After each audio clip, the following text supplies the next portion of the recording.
One job one income. Pay bills વધે છે, તમારા ખર્ચા વધે છે, તમારા બજેટ મંથલી વધી જાય છે, બટ તમારી ઇન્કમ નથી વધતી. યુઝ ટુ થઈ ગયા છે ને આપણે. પણ આપણે શું કરીએ છીએ, બીજી ઇન્કમ સ્ટ્રીમ શોધવાનો કોઈ પ્રયત્ન જ નથી કરતા.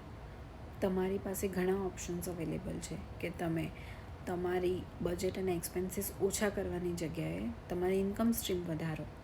આપણે મોટા ભાગે જ્યારે જોબ સર્ચ કરતા હોઈએ છીએ તો આપણે બધી જ ફ્લેક્સિબિલિટી જોતા હોઈએ છીએ, જોબમાં ગ્રોથ જોતા હોઈએ છીએ, અને આ બધી જ વસ્તુ કનેક્ટેડ છે તમારી ઇન્કમથી, કે જ્યારે તમારી પાસે ઇન્કમ વધારે હશે તો તમે સર્વાઈવ કરી શકશો. અને એ ઇન્કમ, એ વન જોબ અને એ વન પે ચેકમાં આપણે સિક્યોરિટી શોધતા હોઈએ છીએ. બટ વોટ ઇફ કે તમારી સડનલી બધું સ્ટોપ થઈ જાય અને સિક્યોરિટી જતી રહે તો? એટલે વિચારવું જોઈએ કે હવે આપણે ઓપ્શન્સ વધારવાના છે.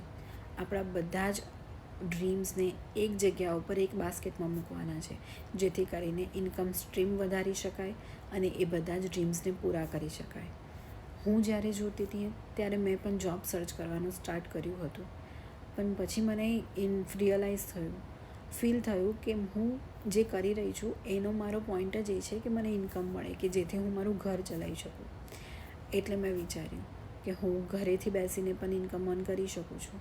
એન્ડ દેટ્સ વાય મેં બિઝનેસ બિલ્ડ કર્યો, અને આ બિઝનેસે મને બધી જ ઓપોર્ચ્યુનિટી અપાવી છે વિધાઉટ એ બહાર ગયા વગર અને કોઈ એક જોબ ઉપર ડિપેન્ડ રહ્યા વગર. તમે પણ એ ફીલ કરતા હોય તો મને DM કરો, અને અથવા તો ઇન્ફોર્મેશન માટે મને મેસેજ કરો. I will give you a step by step guidance. One income પર જ ડિપેન્ડ રહેવું એ સિક્યોરિટી નથી. ઇન્કમ સ્ટ્રીમ વધારવી એ સિક્યોરિટી છે, રાઈટ?